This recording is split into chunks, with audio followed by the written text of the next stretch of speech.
Assalamualaikum warahmatullahi wabarakatuh. Saya Himaka Turnada, selaku orang pertama dari tim afirmatif kelompok 7.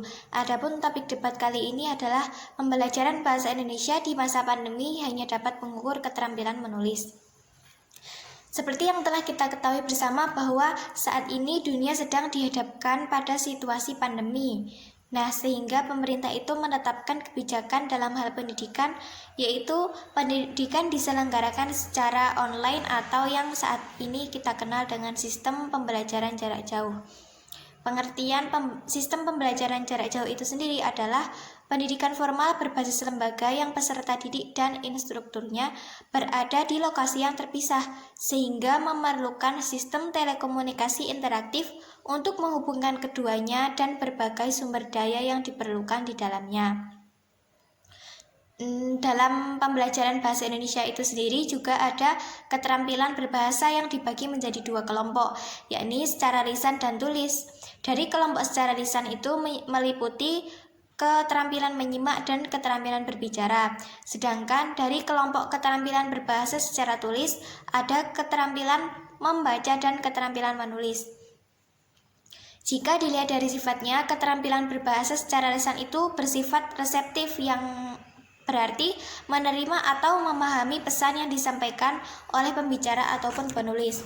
Sedangkan dari keterampilan berbahasa secara tulis itu bersifat produktif, yakni menghasilkan pembicaraan ataupun tulisan.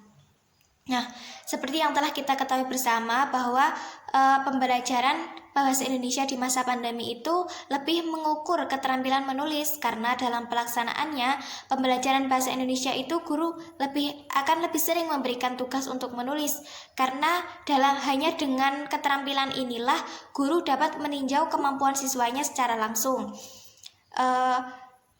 Sedangkan jika di keterampilan lainnya seperti berbicara, membaca, dan juga menyimak, itu hanya bisa ditinjau secara langsung oleh guru melalui sistem pembelajaran secara tatap muka langsung.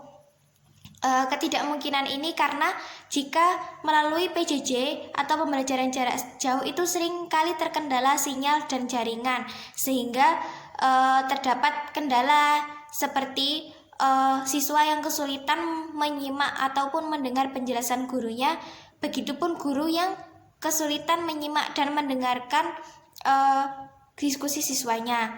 Nah, seperti yang kita tahu, jika PJJ itu menerapkan diskusi ringan, ya, seperti ketika guru menyampaikan suatu materi, maka siswa akan menjawab pertanyaan-pertanyaan kecil yang diberikan oleh guru, namun tidak mengalihkan fungsi bahwa guru itu berfungsi sebagai pusat pembelajaran, seperti itu.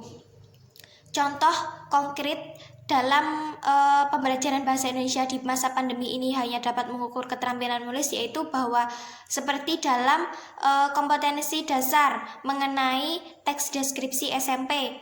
Nah, biasanya guru akan membuat PowerPoint yang berisi materi, kemudian guru akan menjelaskan kepada siswanya melalui Zoom atau Google Meet. Nah, dan di akhir pembelajaran itu guru akan memberikan tugas seperti membuat teks deskripsi, sehingga nanti akan hasil pekerjaan itu akan difoto oleh siswa lalu dikirimkan oleh guru. Nah, seperti itulah guru dalam mengukur keterampilan siswanya, yaitu dengan keterampilan menulis. Dengan demikian, pembelajaran bahasa Indonesia di masa pandemi ini memang benar hanya dapat mengukur keterampilan menulis, karena itulah keterampilan yang dapat ditinjau langsung oleh guru.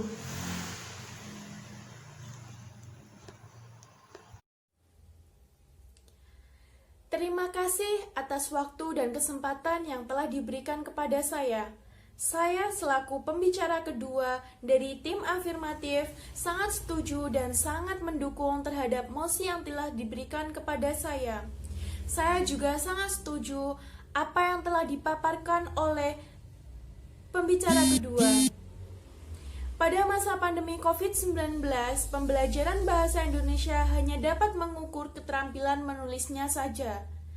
Menurut wawancara saya terhadap 7 peserta didik, dari jenjang sekolah dasar hingga jenjang sekolah menengah atas, dan 2 mahasiswa Prodi Hukum dan Prodi Pendidikan Bahasa dan Sastra Indonesia Universitas Tidar.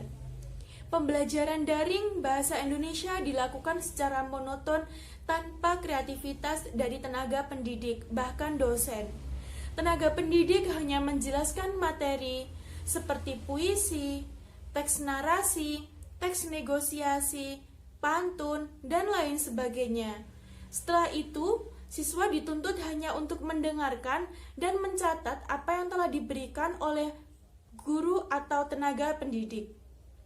Setelah itu, siswa diminta untuk menuliskan contoh teks pada materi yang diajarkan. Kemudian, hasilnya dikumpulkan kepada guru atau tenaga pendidik melalui foto. Dapat disimpulkan bahwa pembelajaran jarak jauh, terutama pada pembelajaran bahasa Indonesia di masa pandemi COVID-19 ini, hanya dapat mengukur keterampilan menulisnya saja. Tidak hanya itu, mahasiswa pada masa pembelajaran di era COVID-19 ini mengerjakan tugas masih menggunakan keterampilan menulisnya saja. Contoh seperti mahasiswa dituntut untuk mengerjakan tugas masih menggunakan tulis tangan yang ditulis di kertas folio, setelah itu difoto dan hasilnya diunggah di Elita. Hal tersebut menimbulkan bahwa kurangnya kreativitas tenaga pendidik dalam memberikan tugas kepada siswa. Hal tersebut membuktikan bahwa pada masa pandemi COVID-19, pembelajaran bahasa Indonesia hanya dapat mengukur keterampilan menulisnya peserta didik saja. Adalah pembelajaran jarak jauh, yaitu pendidikan formal berbasis lembaga yang peserta didik dan instruksinya berada di lokasi terpisah, sehingga memerlukan sistem telekomunikasi interaktif untuk menggabungkan keduanya dan berbagai sumber daya yang diperlukan di dalamnya. Nah, pembelajaran bahasa Indonesia harus mencakupi 4 keterampilan. Yang pertama ada keterampilan membaca, yang kedua ada keterampilan menyimak, yang ketiga ada keterampilan menulis, dan yang terakhir ada keterampilan mendengarkan. Nah, keempat keterampilan tersebut harus ada di dalam pembelajaran bahasa Indonesia. Nah, dalam PJJ ini tidak semua bisa ada di dalamnya. Kenapa demikian? Karena dalam proses pembelajaran yang harus memenuhi keempat kriteria tersebut harus didampingi langsung atau ditinjau langsung oleh guru. Nah, apabila kita tetap